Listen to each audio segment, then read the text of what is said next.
Olá, boa noite. Estamos aqui reunidos hoje para mais um Estudando com o Autor. O autor de hoje é o Wismar Viana, que tem uma extensa carreira universitária e uma vasta experiência no mercado de trabalho. Então, vou aqui hoje passar a palavra para ele. A apresentação dessa noite é sobre um livro que nós estamos lançando, né?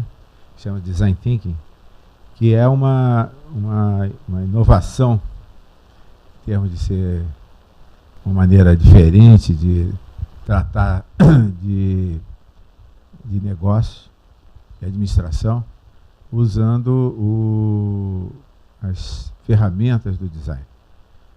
Eu não sei o quanto as pessoas que estão aqui presentes já têm algum conhecimento anterior de Design Thinking.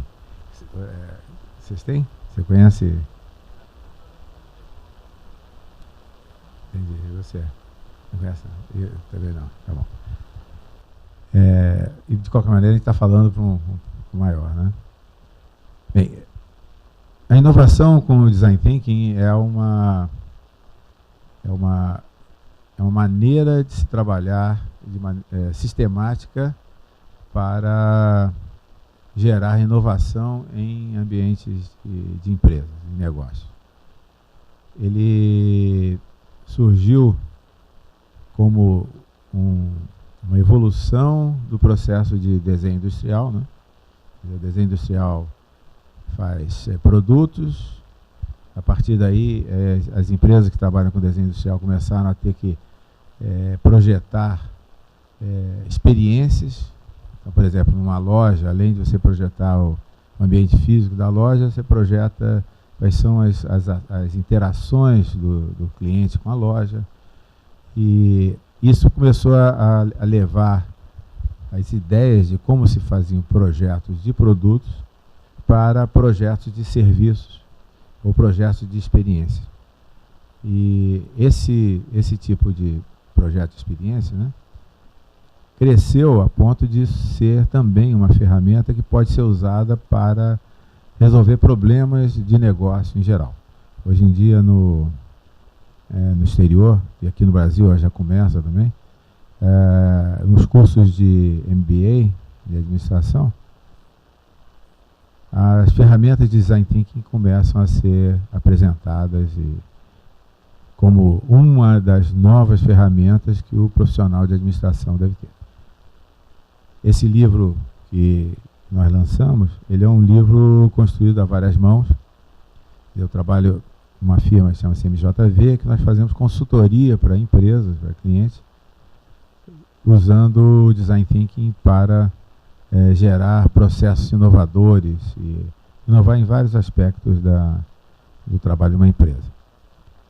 E o livro, ele é um livro didático, quer dizer, ele é um livro que pode ser usado como ferramenta de ensino, e ele está estruturado para poder mostrar para as pessoas como se aplica o processo de design em inovação de negócio. Daí o título do livro, que é Design Thinking, Inovação em Negócio, né?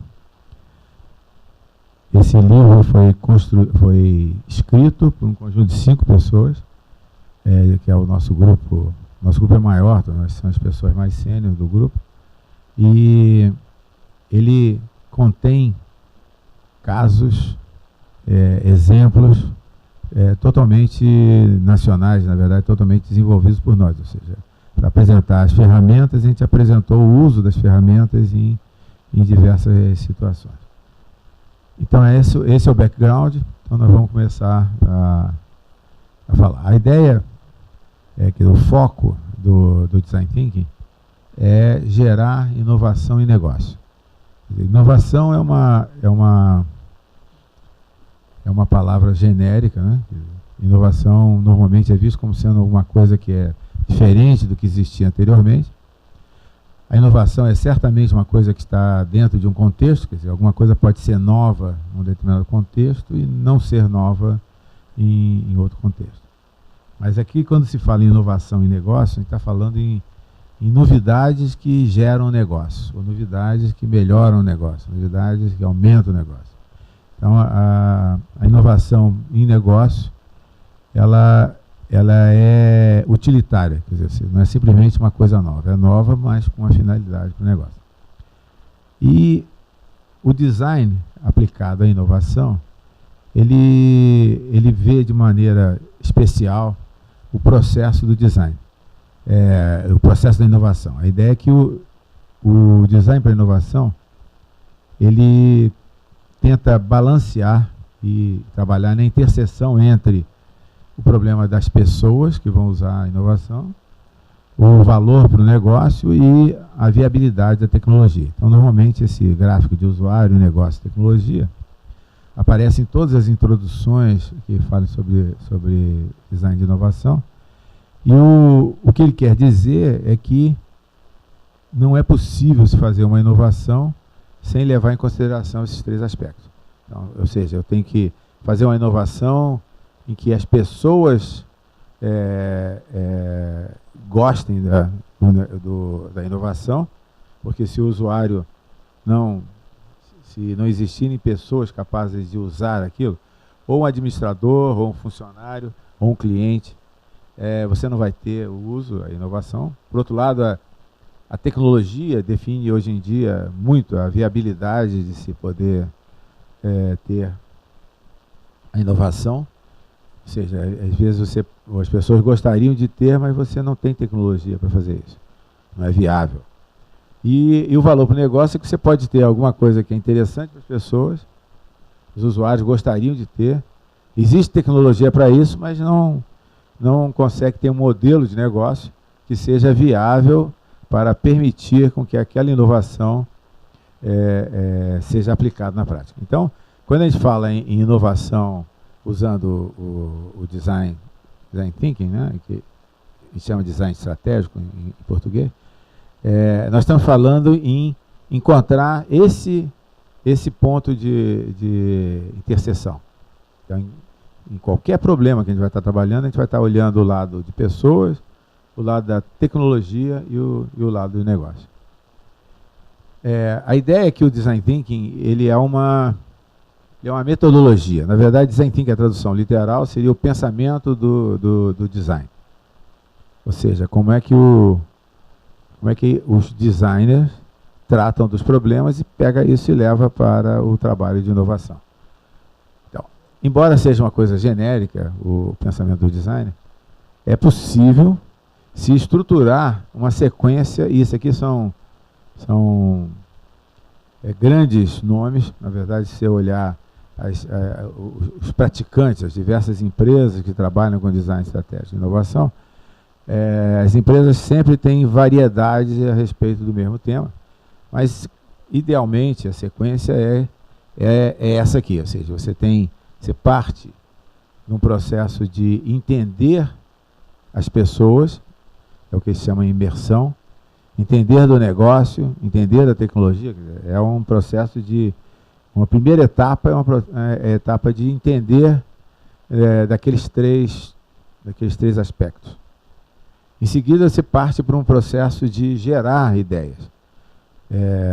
Essa geração de ideias é chamada de ideação e é colaborativa porque a ideia é que a geração das ideias para a inovação não é um trabalho individual. Nós não estamos tratando aqui de um designer artístico que pensa o negócio e ele encontra uma solução.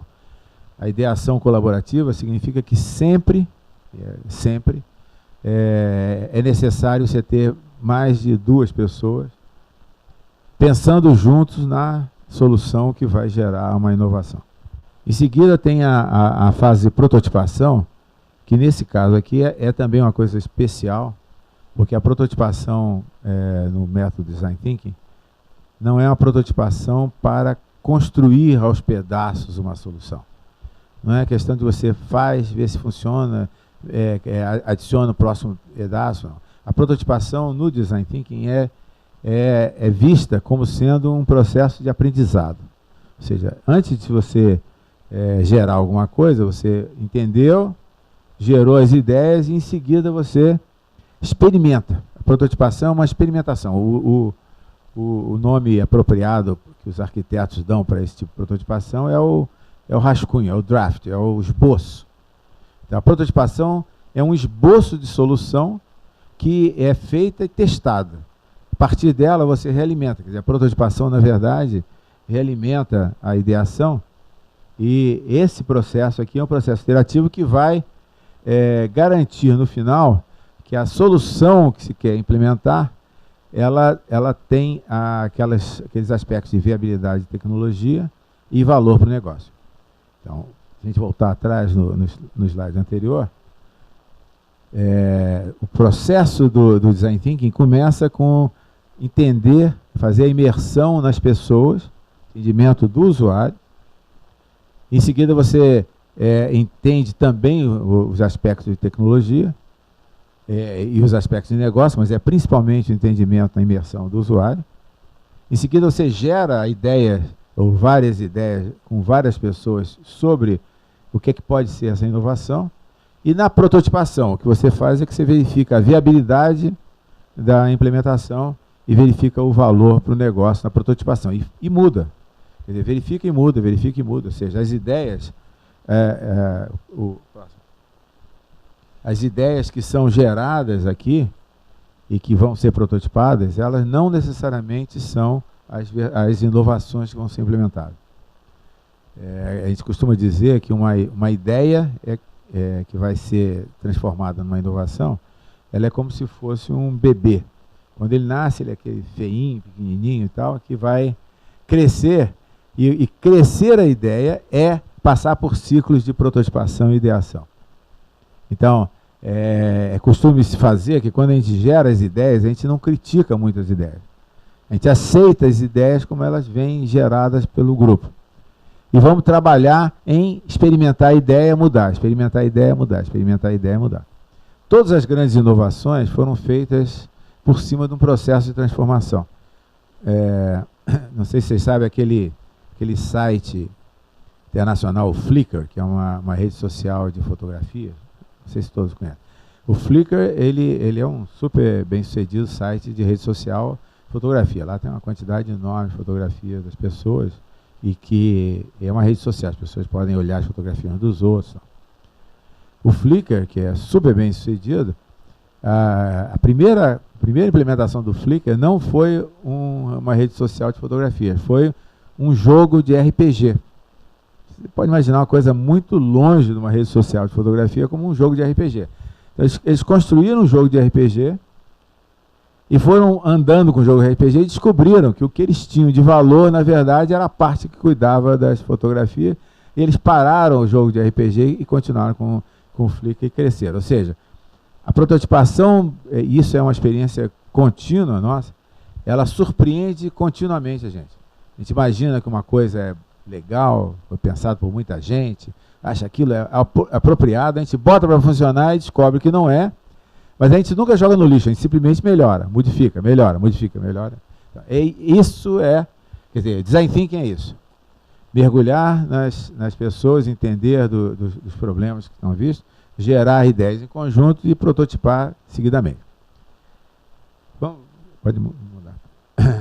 A imersão, ela é um entendimento do problema, mas ele é muito mais focado nas pessoas que vão participar do processo. Quer dizer, eu quero inovar em alguma área, por exemplo, se eu quero inovar aqui no CRA, o que eu tenho que fazer é entender, conhecer os funcionários, o conselho, como é que as pessoas pensam, o que é que elas sentem. Na verdade, a preocupação nesse processo de imersão não é olhar os aspectos racionais externos, mas é buscar as coisas das pessoas, quer dizer, como é que elas pensam, quais são as suas emoções e como é que elas observam e ouvem ou interagem. Ou seja, a gente olha o ser humano como um todo. Para isso existem técnicas que são usadas pelo Design Thinking. Você foi demais.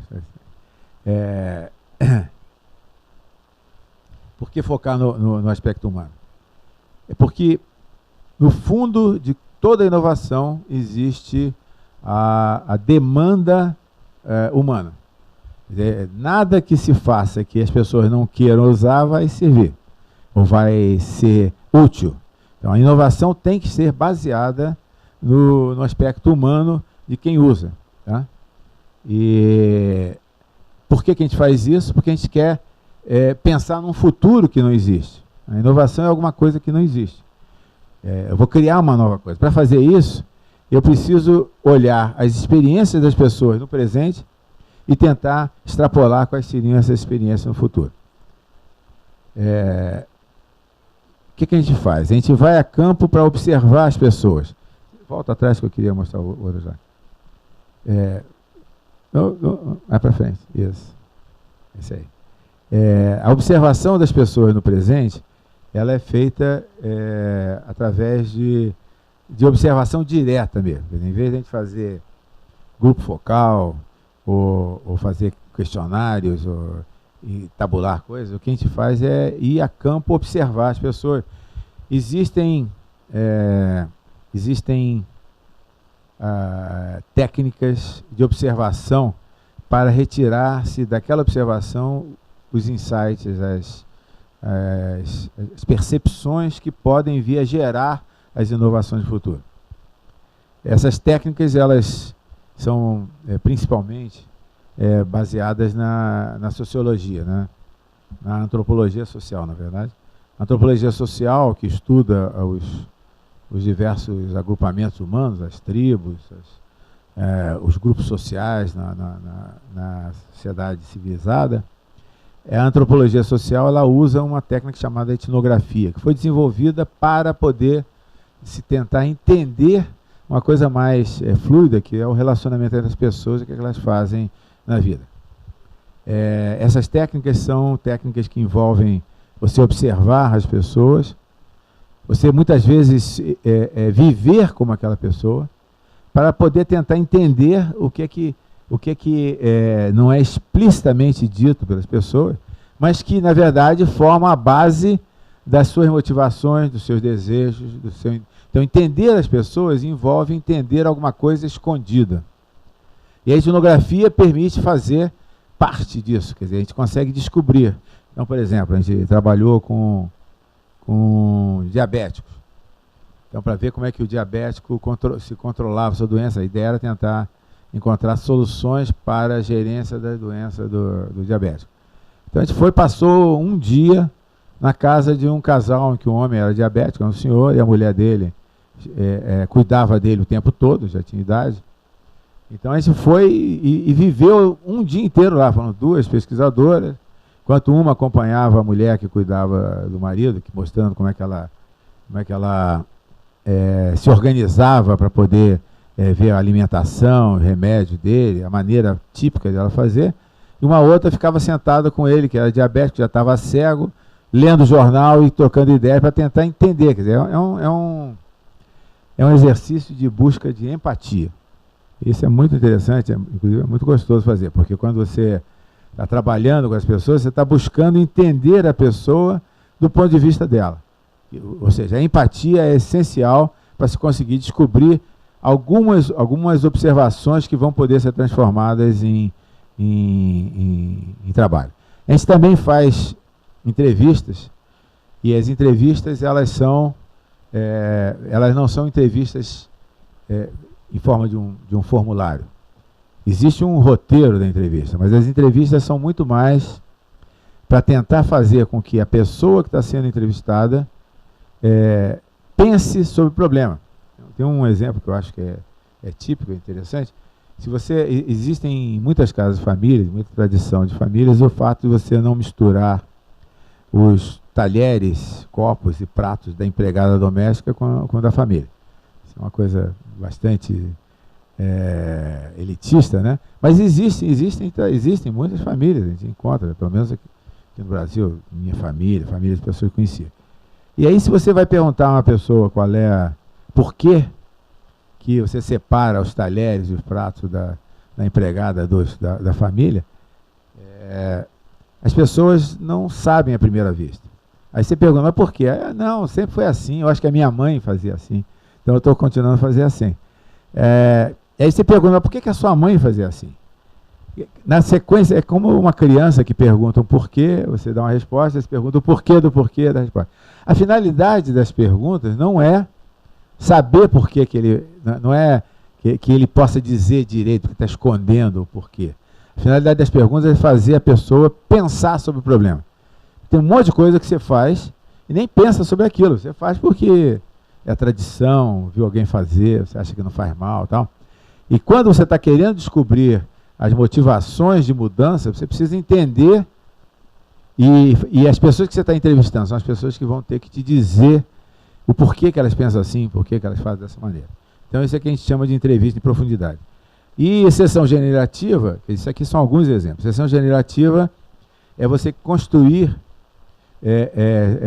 situações em que a pessoa que você está querendo entrevistar vai ter que montar alguma coisa, ou montar um jogo, ou construir uma solução de alguma coisa. Você dá um trabalho para aquela pessoa fazer que tem a ver com o que você está querendo pesquisar.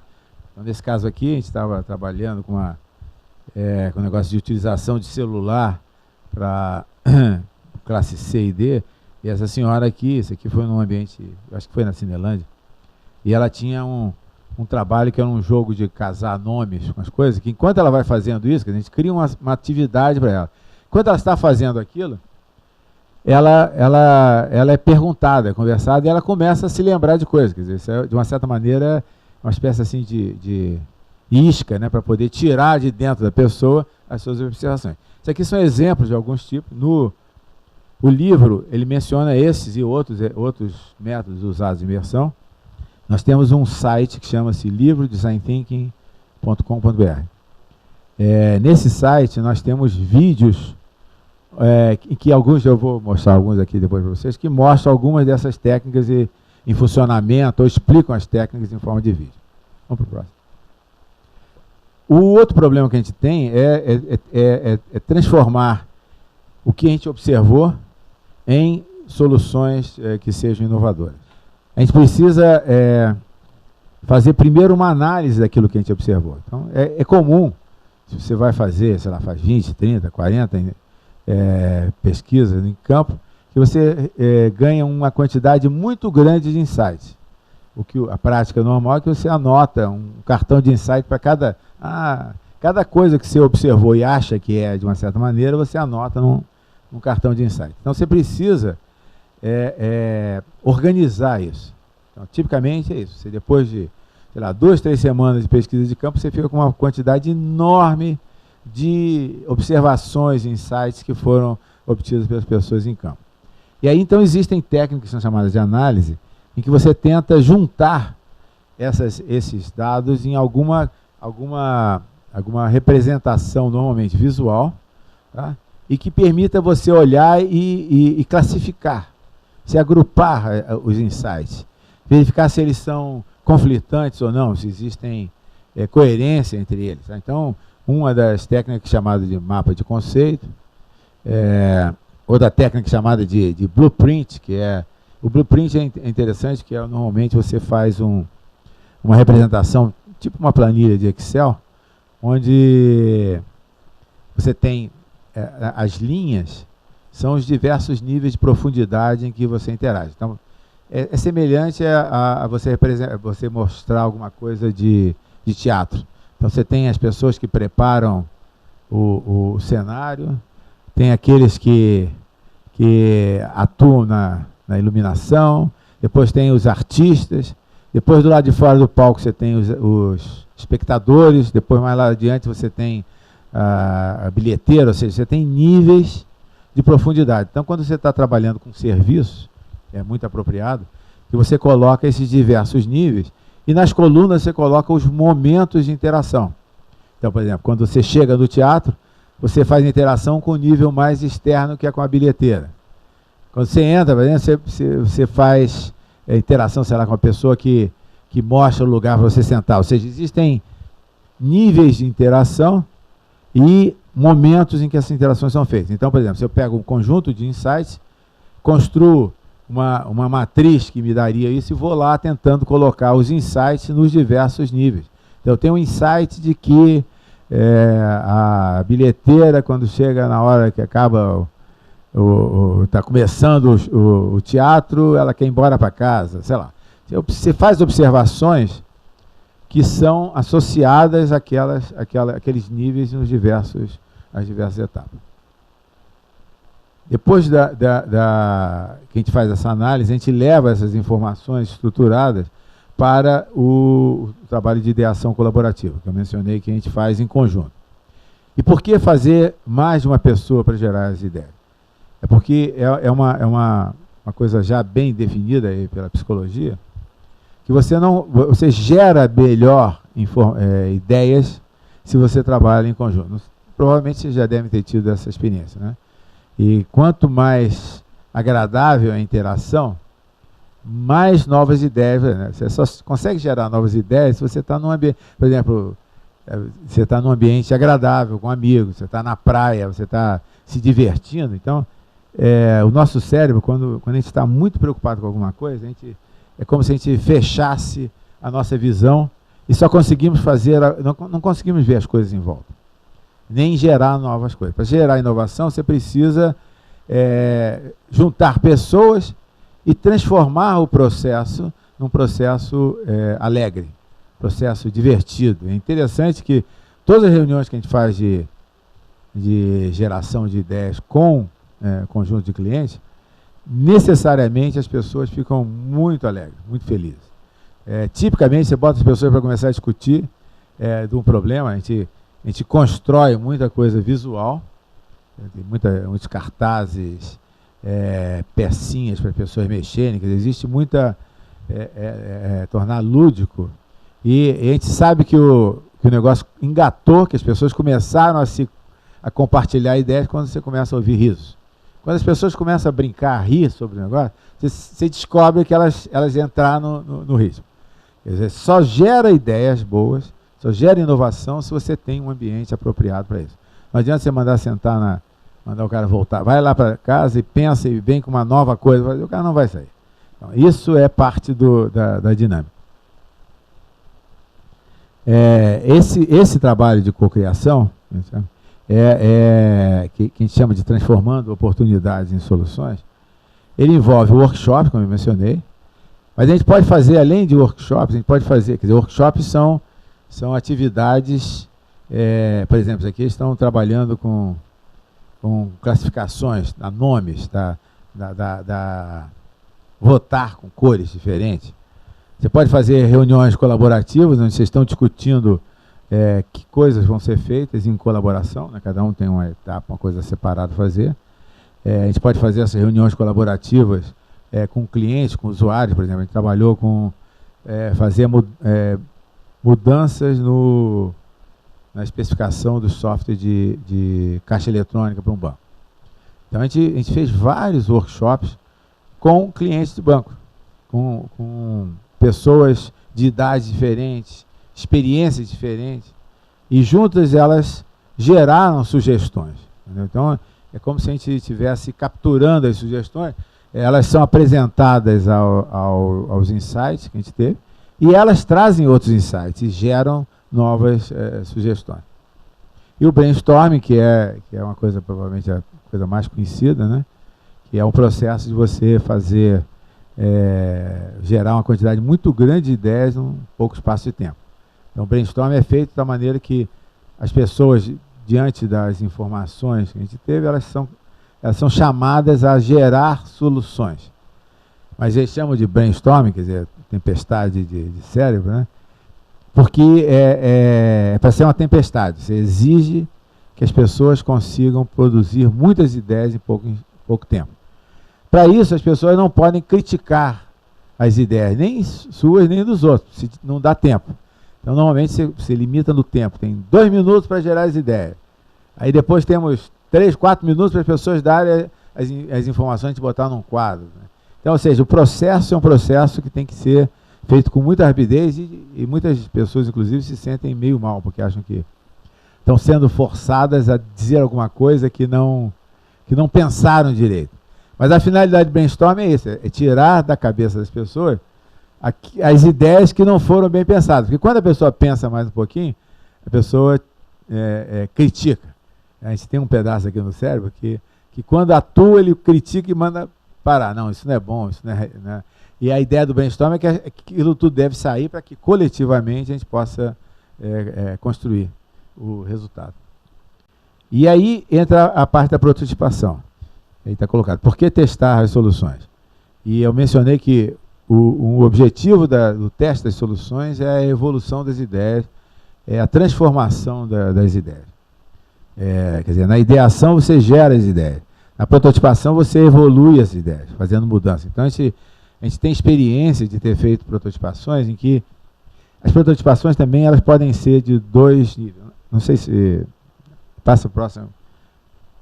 Ela pode ter mais de um nível. A gente pode ter prototipações de baixa fidelidade e prototipações de alta fidelidade. Por quê? Por exemplo, você está querendo prototipar uma interface de um sistema de computação. Você não precisa construir.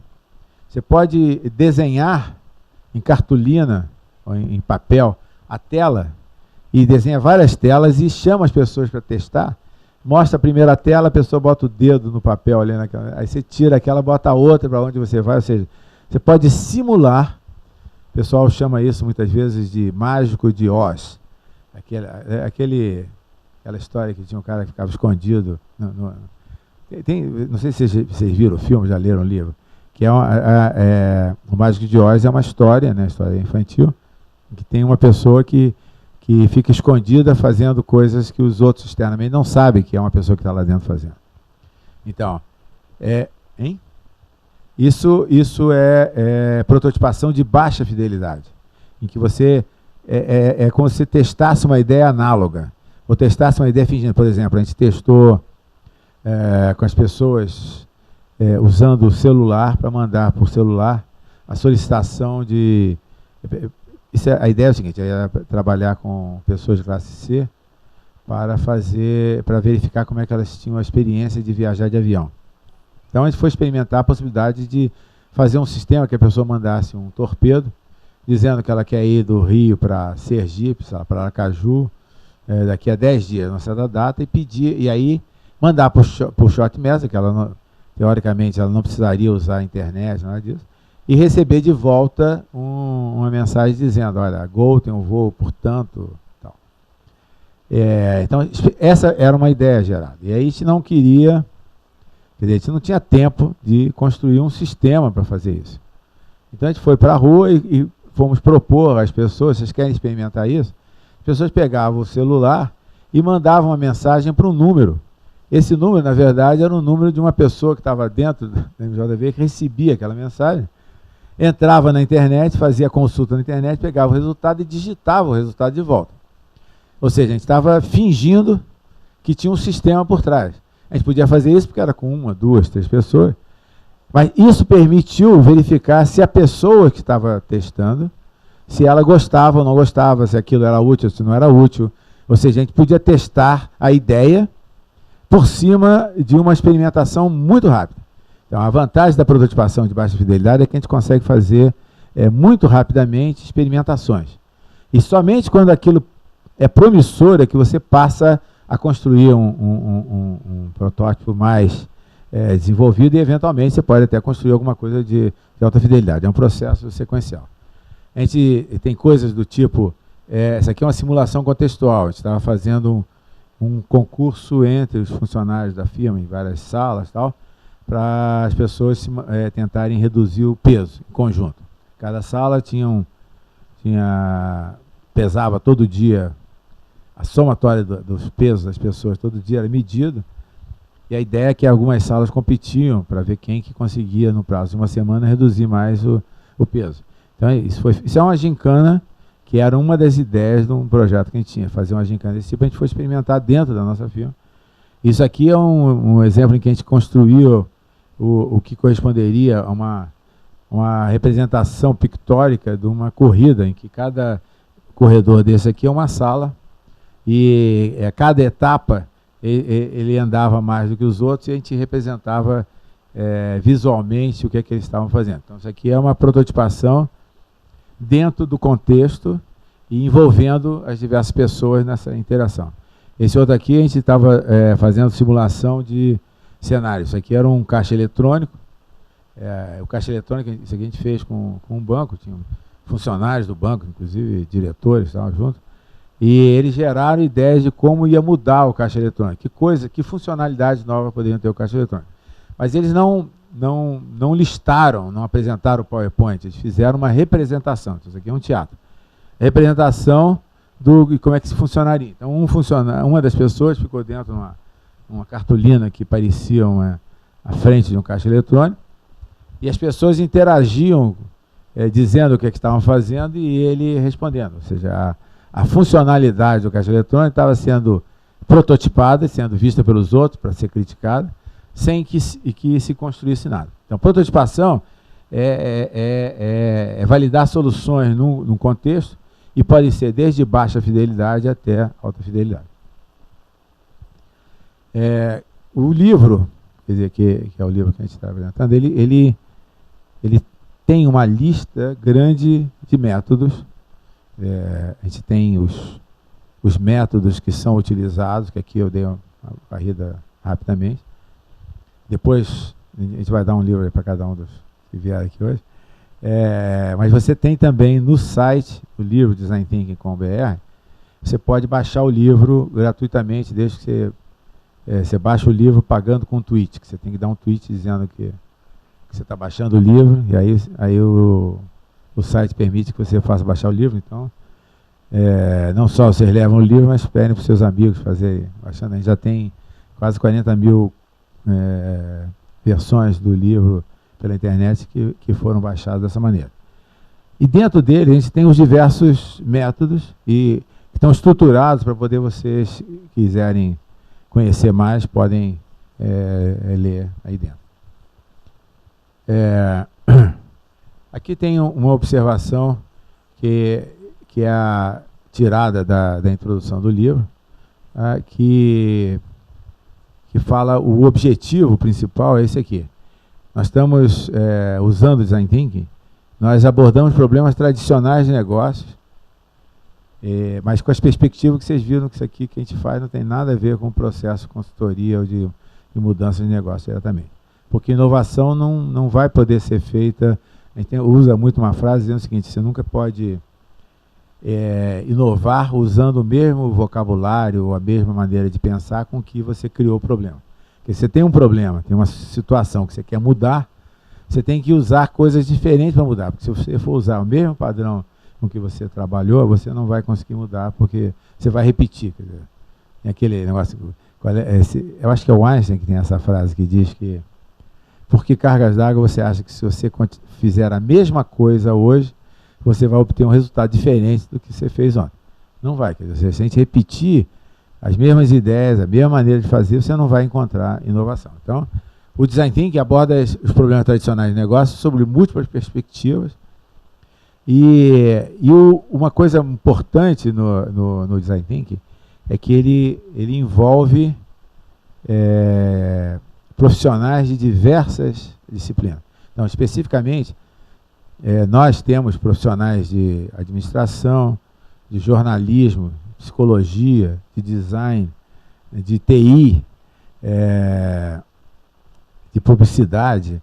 A gente tem também gente de teatro, de vídeo, tal. Ou seja, essa mistura de pessoas, usando uma mesma metodologia, é que traz essa variedade. Então, a gente junta, por exemplo, um grupo normalmente são 3, 4, 5 pessoas, pega um problema e trabalha nesse problema com perspectivas diferenciadas.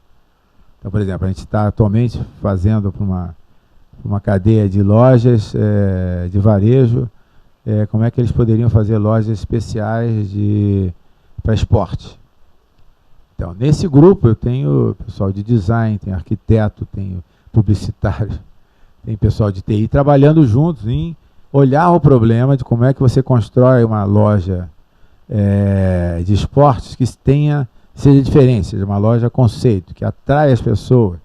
Essa loja tem que ser colocada em aeroporto. Quer dizer, como é que a gente vai fazer com que as pessoas que passam na frente da loja resolvam parar e não sair correndo para pegar o seu avião?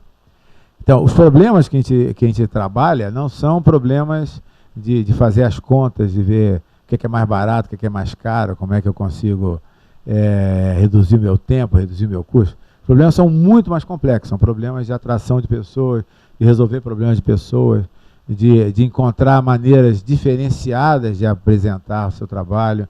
Então, e esses problemas exigem uma mistura, que eu acho que é a mistura mais significativa do Design Thinking, que é uma mistura entre ciência, tecnologia e arte.